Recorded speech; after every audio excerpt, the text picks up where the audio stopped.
I've heard people say they want, you're supposed to, when you create a private trust, how do you, when they say you're supposed to take control of the straw man. You hear this all the time. Take control of the ins legis, the all caps name, and place it inside your private trust. But then nobody really, how many people telling you how to actually put it in there? I was looking into that months ago, and I came to the conclusion. I was looking at just like this here. It's like if you have a car and you have the title to a car, and you selling your car to somebody else or whatever, and you sign the back of it where you sign it over to somebody else, to whoever it is that you selling it to, and they also sign the back of it, but they're signing it. They put the name of the entity that's going to own it from that point.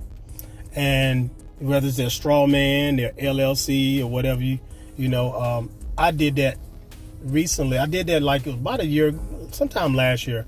I bought a old car from this guy, and I put it in the name of my LLC. He signed the back of it, signed it over to me, and on the side where I'm supposed to sign, I had to put my LLC's name there, and under it, me as the agent for the LLC, I signed it.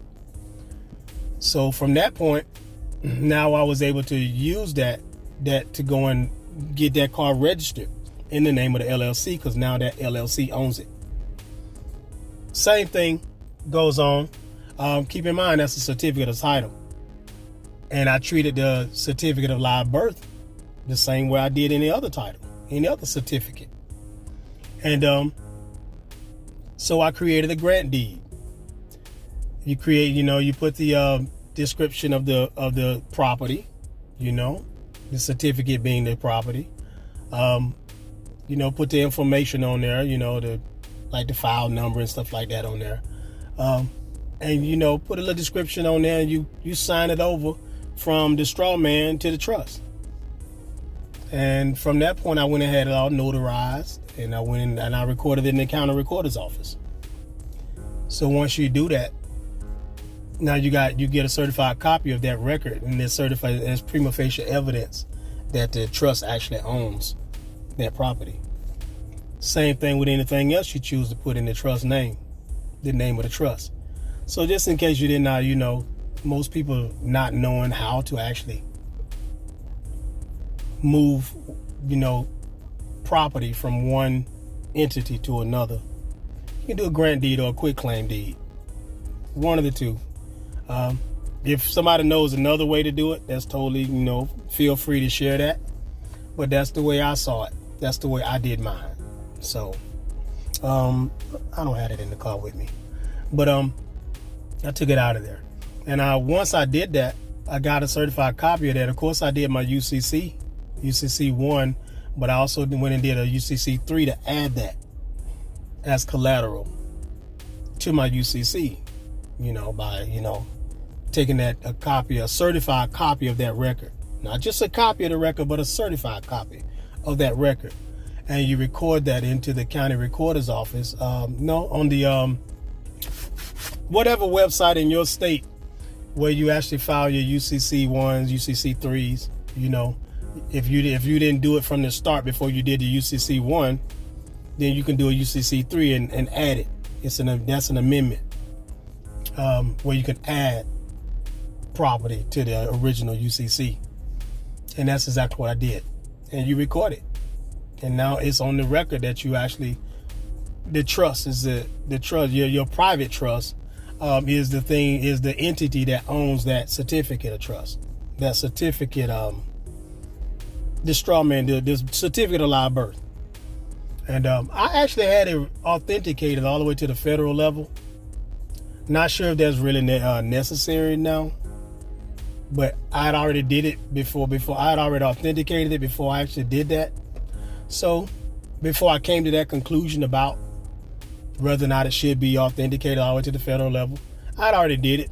So I just went ahead and did it. Went ahead and used those and created the grant deed and put on top of them.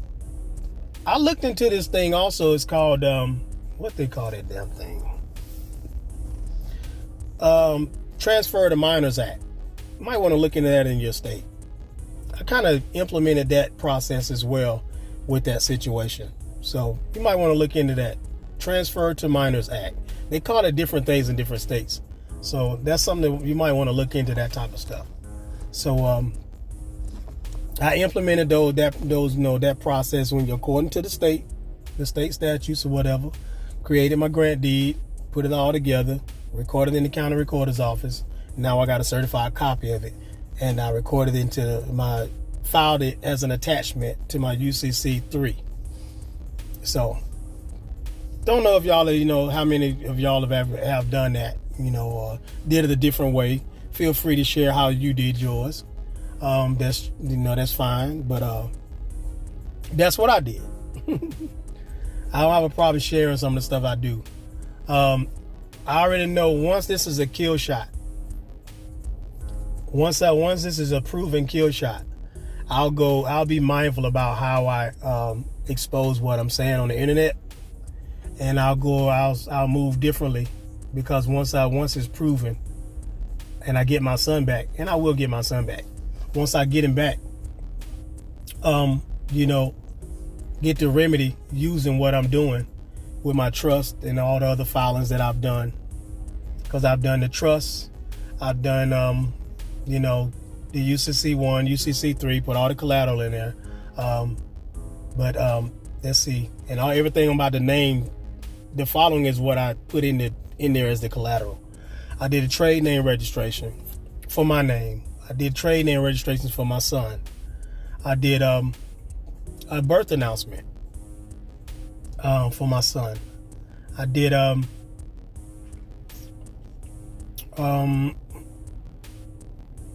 course I authenticated both our certificate of live birth. Did the grant deed process I just explained. I did that for both of our estates, both of our certificate of live births. What else I do? I think I'm missing something. I did a power of attorney for both of us, where the straw man actually has power of attorney over both. My trust has power of attorney over both straw men, both estates. What else? Something else I did.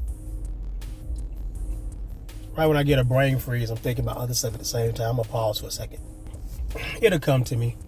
That's pretty much that's most of what I did. But I also have in my court case, I do have the state constitution in there. So I only have just the Bill of Rights, certified copy, of course. Everything you use as evidence, it needs to be either original or certified. Some type of way need to be certified. If it's a record that you got recorded in the county recorder's office, it needs to be a certified copy of that record. Okay. Let's see what else I do. That's pretty much it that I could think of. I told you I put the trust in the court case.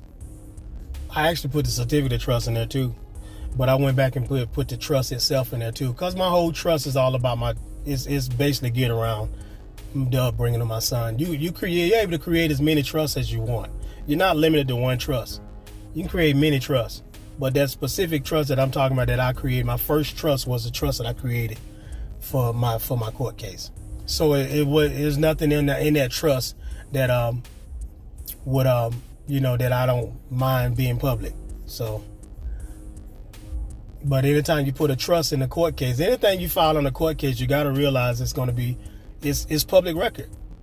It's public record. Sometimes they may redact something, like say if you got some social security numbers or some kind of private information on there that to protect somebody's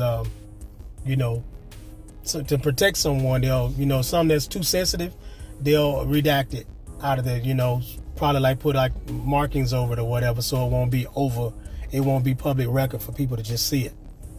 So they'll do that sometime. Well, they'll do it anytime you got socials and stuff like that on there. So, but I don't put social security numbers on paperwork anyway. But that's pretty much what I did. That's the gist of what I did. It's the vast majority of what I did. I'm not gonna go into grave detail about it. I'll probably do a detailed video one day, and that's probably what I'll probably put put to probably make it available, once this is all over with, and I probably make a living off of it, helping people, helping people out with situations like this. Because I don't work a 9 to 5, and I've never charged anybody all these years I've been doing this since 2019. I might have charged one person. That's probably only because I knew they weren't going to do shit else with their work. But that was it. I charged one person, one or two people, and that's it. I don't charge people though, because I don't care to really charge like that. But that's pretty much it. But that's how you do it. Grant deed. That's what I do to transfer property from one entity to another.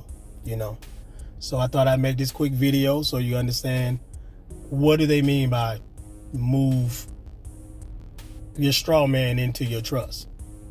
That used to confuse the hell out of me. I'm like, how the hell you do that? I'm thinking you just name it in the Schedule A of the trust. That's what I was thinking.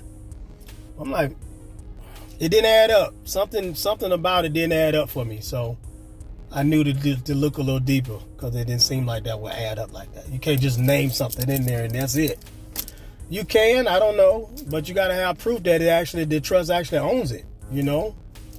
Why not create a record? So it makes it more solid. But that's what I did. Maybe it's necessary, maybe it's not, but that's what I did. But that's out of here. I'm out of here, y'all. You got any questions or comments? Hit me in the inbox. Hit me in the comment section, and I'll make a video if I have to. I might, answer right there in the comment section. And we'll see y'all in the next video. If you haven't liked and subscribed, go ahead and do that. I got more coming. All right. See y'all in the next video. Emrose signing out.